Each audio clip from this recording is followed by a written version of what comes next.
right, everyone, it is the moment you've all been waiting for when Saagar and I reveal Rising's official winners and losers for the week. Saagar, your loser first. My loser, it's the DNC, folks. The reason I say that is because what we saw at the RNC was a smattering, incoherent, schizophrenic message.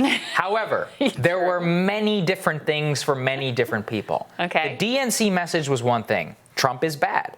It was a policy-less case, and I know you're going to get to that. But it was ultimately, in my view, extraordinarily ineffective use of their 1 week in order to set the agenda, in order to make the case against Trump in prime time.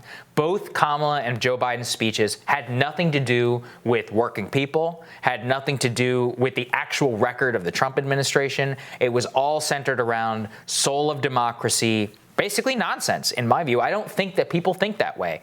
And Barack Obama's case was extraordinarily ineffective. Joe Biden's case, the only part of it I thought was good, other than the fact that he could speak and shocked us all, apparently, was his first 10 minutes talking about the pandemic. But there was no positive vision that was put forward in terms of how I will govern this country. Extraordinarily risky strategy. Has not worked, in my view, and left themselves open to an RNC which at least had some policy cases. Now, I don't agree with many of those policy cases. I think many of them were incredibly stupid and foolish, but there were some good ones up there too, and you can't deny that if just watching it. And so I think the DNC is a real loser out of this, and I think that Joe Biden got no bump out of that. Granted, he was already ahead in the polls. I think Trump's going to get a bump.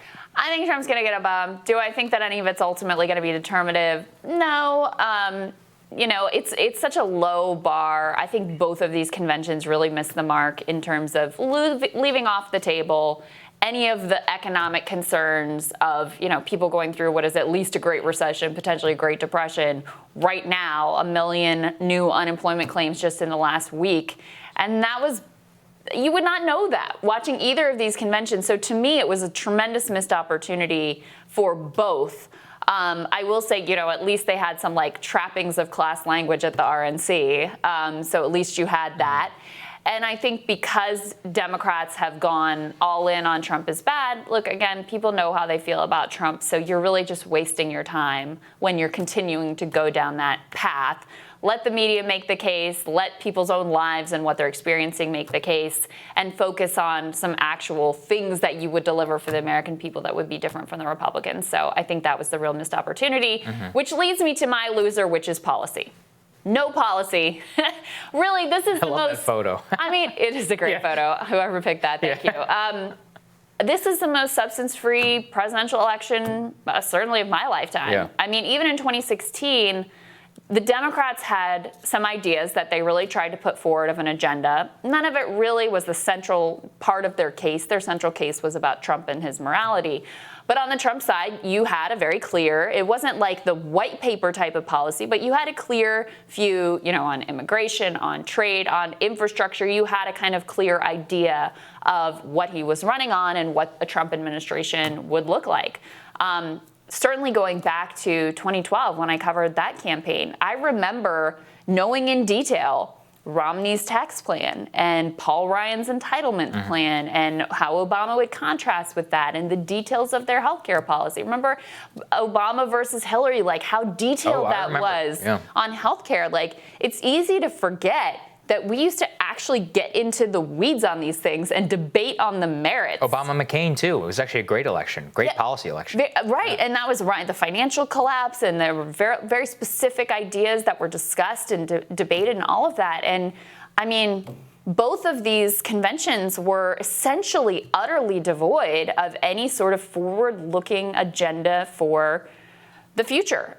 Both of them tried to make the case that, like, I'm the one who will get the coronavirus under control. But all of that's very sort of amorphous. It just comes down to who you trust more to effectively run the government. Basically, it's not like they disagree. One's like, we should have more PPP, and the other one's like, no, we shouldn't. They agree on basically what we need to do. I would say Biden has done a better job of demonstrating a lot more seriousness on coronavirus. Trump has manifest failings in that area, but it just blows my mind that at a time when people actually need some specifics and some stability of what the future is going to look like for their lives, there's none of that. Couldn't agree more. All right, who's your winner?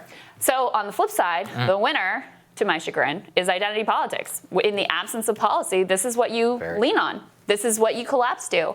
And so at the Democratic National Convention, to me, the emblematic moment was Elizabeth Warren with the BLM blocks in the background, just signaling on these things.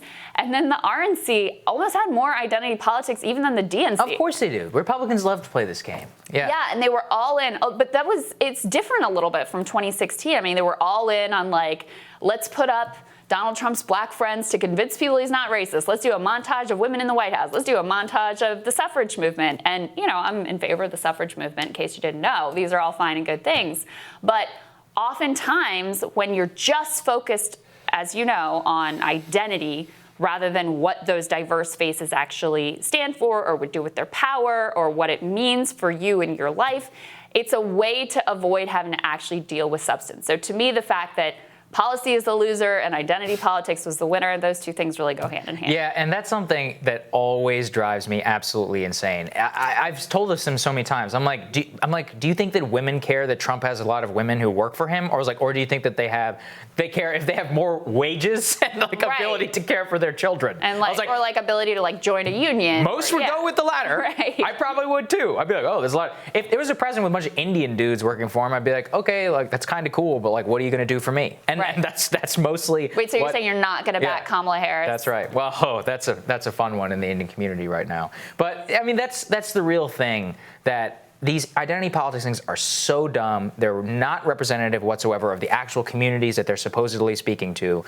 And ultimately, there's a way that you actually help people, and that's not it. And that kind of brings me to my winner, which is the GOP establishment. I just bashed the DNC. Now, it's time to go to the RNC because they won. I mean, I think this is something that we really have to grapple with. For all of the working class energy, for as much as Trump changed the party, 5 years ago or 10 years ago, you could never say that the Iraq War was horrible. You could never talk about endless wars. There would never be loggers and workers and many of these other people. But you also saw this horrible kind of way in which they were using working class faces, like you put it, in order to shill for deregulation and for corporate tax cuts. And corporate tax cuts, which is not what this whole thing was supposed to be all about. And so the GOP establishment has co-opted much of the Trump message. They've co-opted Trump to a very, very, very large degree.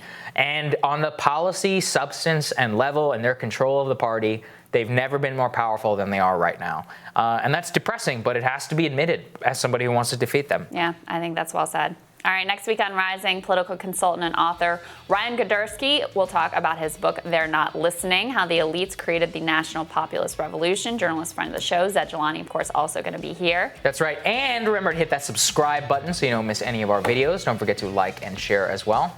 Have a great weekend, guys. Have a great weekend.